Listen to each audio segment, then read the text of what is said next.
said that the Council of Nicaea gave us, the confession arrived at, this is to the bishops of Africa, the confession arrived at Nicaea was, we say more, sufficient and enough by itself for the subversion of all irreligious heresy and for the security and furtherance of the doctrine of the church. When you look at the history of the church, certainly, and Mr. White will point out, and folks, I get so tired of hearing that, and please come to our debate on papal infallibility, because I get so sick of hearing about Liberius and Vigilius and Honorarius. These things have been answered over and over again until the Lutheran Catholic dialogue, by the way, folks, the largest body of Protestants dialoguing with Catholics, the Lutherans have concluded, have agreed and said that those do say nothing about papal infallibility. They have been answered again and again and again. I invite you to take a look at Dr. Carroll's book. Take a look at Father Most. You can get a synopsis in a couple of pages, and we'll be happy to sell you the books right here if you want them at St. Joseph Radio. But I get so sick of answering these things again and again and again, and I will, but obviously I can't do it in a couple of minutes here. So I'm going to charge you with the same charge Mr. White gave you earlier. That is to do your homework, to go home, check out the sources, and here's a novel idea. Go to some Catholic sources. Rather than, I'll tell you what, I get a kick out of this 38-volume set that I'm working my way through right now. It is incredible. The Protestant commentaries that Mr. White relies on and quotes over and over again are some of the most biased anti-Catholic commentaries on the councils that absolutely distort history. Now, Mr. White's going to say, "Oh, Tim, prove that." Yes, please. Well, do. we will. Do it right now, Tim. We will debate papal infallibility, and you're all invited to come. And I hope that you will be there. About 3 minutes, I'd say.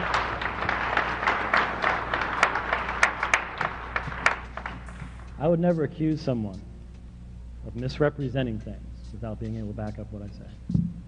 And Mr. Staples doesn't even know what commentaries I use, and I'd like to ask him to show me one reference right now. Here's the book. I can pass it over to you. To these alleged commentaries. Just one, Tim. Come on, Tim, just one. You mean to tell me you never use these as commentaries? They are not commentaries, sir. They are texts. You've never used Dr. Percival's commentary? No, sir, I haven't. You've never used any of these commentaries by Philip Schaff or any other of these scholars? Sir, that is not a commentary, is it? Those are the documents themselves. I'm talking the footnotes and the commentaries made. I'd like you to look at them. These are the Ante-Nicene Fathers. They're available in electronic text in the web now. You can look at them yourself. You can examine them yourselves. And I quote from the sources. And in fact, frequently, sir, I quote from Minge. Do you read Minge, sir? Patrologia Graeci? The Greek resources themselves? TLG, the Thesaurus Lingua Graeci? I'm sorry, sir, but this constant accusation of misrepresentation without documentation should not be allowed to go by. It's unfair, sir. Now you say, well, we'll do it someday in the future. Yes, we will. I look forward to that, but something tells me that when we get to that debate in the future, we're not going to have, quote unquote, the time to document all these alleged misrepresentations. Now, allegedly, I've misrepresented Athanasius, and yet it's interesting if you will go home and get Volume 4 of the second series. It's right here in the Ante-Nicene Fathers, and read Athanasius. You'll discover that he defends the Nicene Creed on the basis of Scripture. What's his ultimate authority? Nicaea? No. So do I. It was the Scripture. That is not a lie. That is what... Now, notice something. I defend it with Scripture. Mr. Staples says these things for one reason. Because the church tells him to. He's not acting as a historian right now. He's acting as a faithful son of the church who believes what he's told to believe, and even the church's authority goes to telling him what to believe about history. I'm so sick, he says, of explaining Honorius and Liberius and all the rest of this stuff. Why should he be sick of that? Why should he be sick of it? I've never said I'm sick of explaining all the misrepresentations the Roman Catholic apologists use, the Sola Scriptura. I'm glad to get the opportunity of explaining those things. And you see, if you will simply approach Honorius as the men at Vatican I did who were most into history, you'll see why many of them had to leave the church and others just closed their mouths and no longer talked about the things they had talked about beforehand. There are all sorts of errors in regards to papal infallibility and the church's infallibility. But you see, Mr. Staples can't accept any single fact that can be brought against what? His ultimate authority. Did you hear what he said earlier? He slipped up. He said, we have authority can say, thus saith God, and it's the church.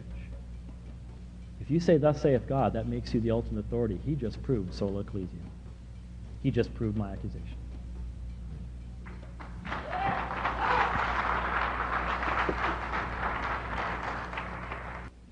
So now we'll have the 10-minute concluding statements, first from Mr. White, then from Mr. Staples, and then our MC will have a few concluding remarks, brief ones, and then a closing prayer.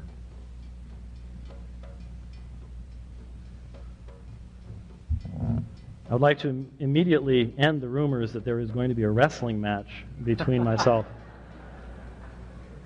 and Mr. Staples after the event this evening. Thank you for being here. You're the faithful few that survived. There were more here when you started. You notice that? There's a few extra seats there. My friends, I seek in my closing statements to refocus our attention. I ignore everything else that's come before and try to serve you as best I can as a minister of the gospel to refocus your attention upon why we came here in the first place.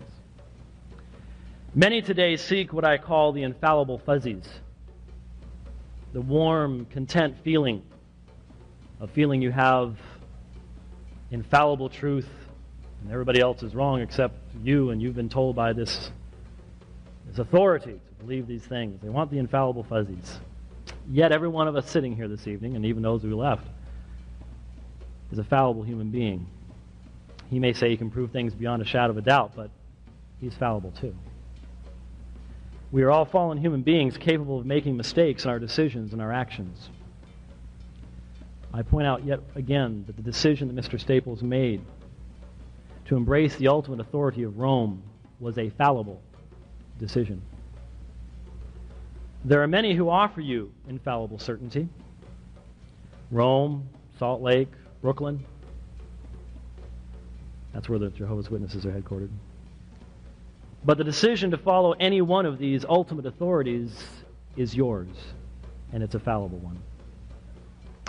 One can never have more infallible certainty than is provided by that first decision to accept that ultimate and highest authority. Mr. Staples' certainty about the doctrines of Roman Catholicism are no more certain than the first decision he made to embrace that authority.